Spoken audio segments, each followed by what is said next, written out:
Hi, I have about 3 minutes while my kiddo is out of the house right now, so I'm going to try to get this video made in that amount of time. We will see how it goes.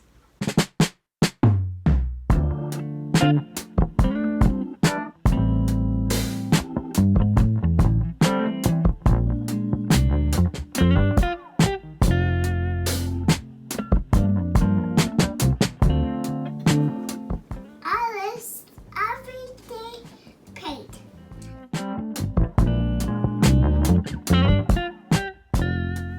All right, so it's so great to see you again today. I'm CJ. So in the first week, we talked about how to maximize your space so that you can have the most creative time possible in your day.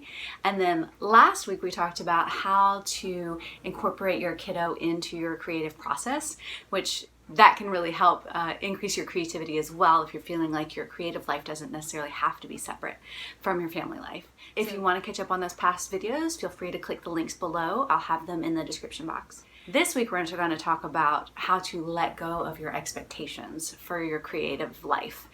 So what I mean by that is the output, what you're expecting your artwork to be.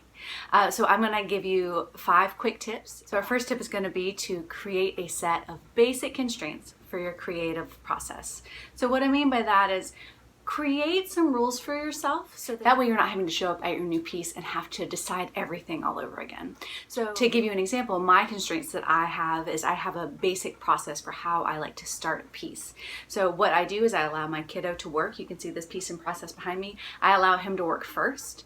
And then the next thing I do after that is I give a big wash of color. So the big wash of color will be different every time. But once I have those 2 pieces in place, then I'm getting to respond to what's happening. I'm not having to stare at a blank canvas. I just get to be in dialogue with what's already happening. And for me, that's really freeing, because if you're having to start from day 1, moment 1, mark 1, and making everything a decision, it can really paralyze you because you are afraid that what you do may be wrong, right?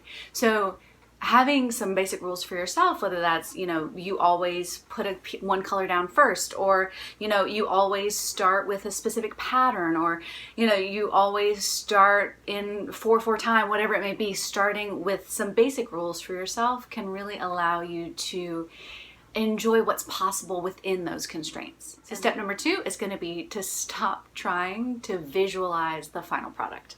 So I was really paralyzed by this before I had children. So before my kid was born, I wanted to see the final piece in my head before I even put the first mark down.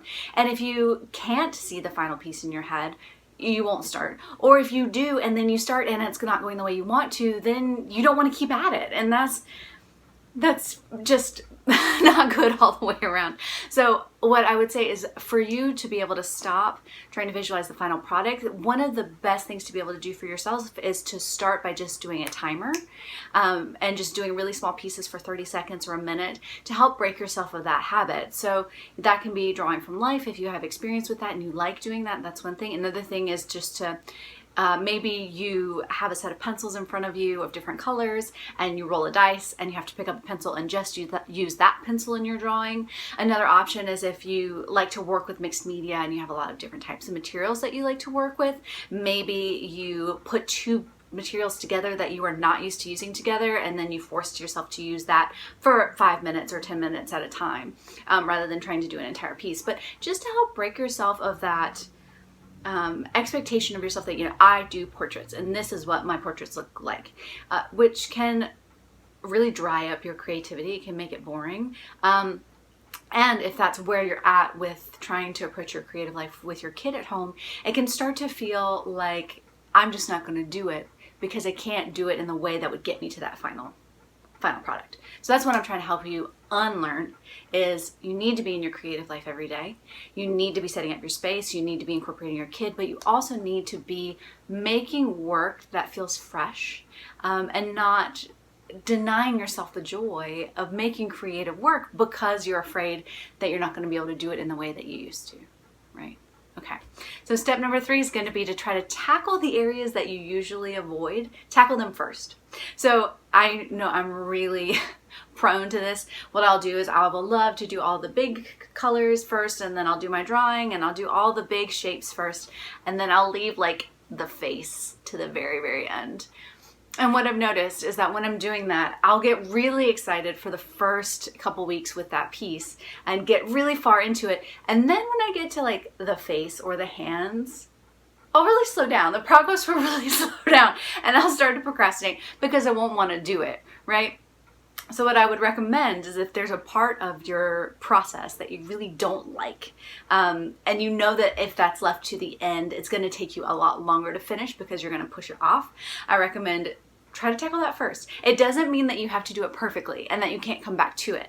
But what I would say is at least get something down for that piece that you know is going to be a problem. Get it down and then do everything else that's the fun stuff. And then if you want to, after all of that, come back and do some tweaking, you can. But you're not going to feel like you're dreading it the entire time.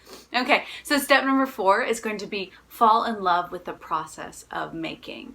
And I know you probably already are in love with the process of making, but sometimes, and I know this is speaking directly to me, I get so caught up in wanting the finished product of what I'm doing that I don't fall in love with the actual act of doing it. And I think that's something that art can teach us about the entire rest of our life, right? Like we want to raise our kids to be this specific type of person when they're an adult, but if we don't love where they're at right now in their childhood, right? Like if we don't love that part, we're not going to be able to get to that place. We need to be falling in love with parenting where they are at 2.5 or 13 or 22, like wherever they are, we have to be in love with them in that place. And it's the same with our art. Like if right now you're in a place where you're trying to like do a bunch of sketches, fall in love with the sound that that pencil makes on that piece of paper. Or if you're trying to do something for a client, right? And like it's a commission piece, fall in love with learning how to tweak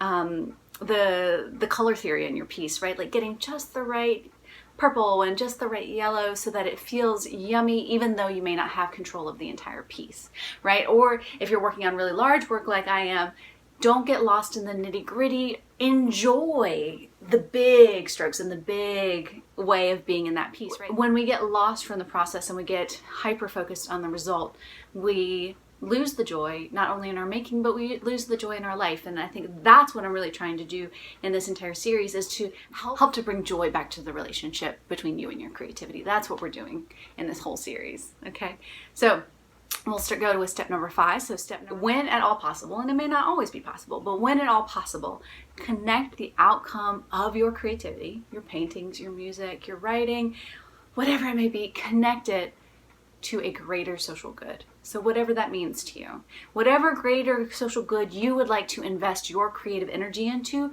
make that a spoken, tangible part of your art, because that will motivate you to get back to it, right? Like if our art starts to feel disconnected from our life and it starts to feel disconnected from what is important to us that's happening in the world, it's going to start to feel frozen and lifeless. So by connecting your art to a greater social good, it helps to infuse that piece with purpose.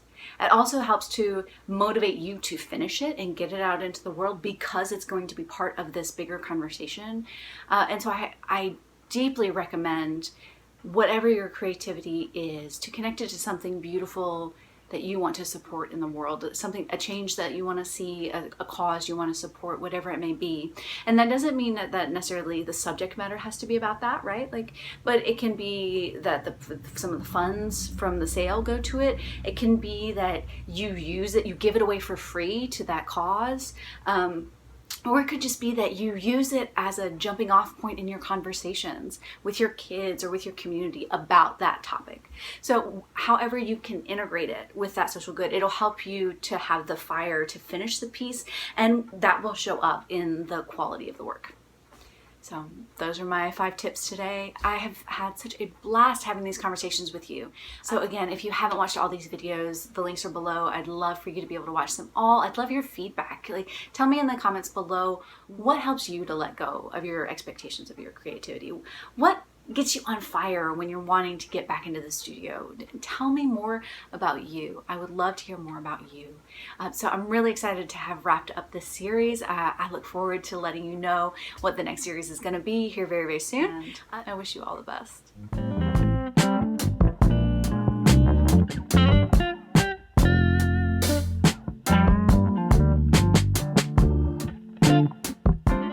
Hey Bugga, Huh? what's the last tip today? Do bubbles. Do bubbles! Bubbles is the last tip? Yeah. Okay, cool.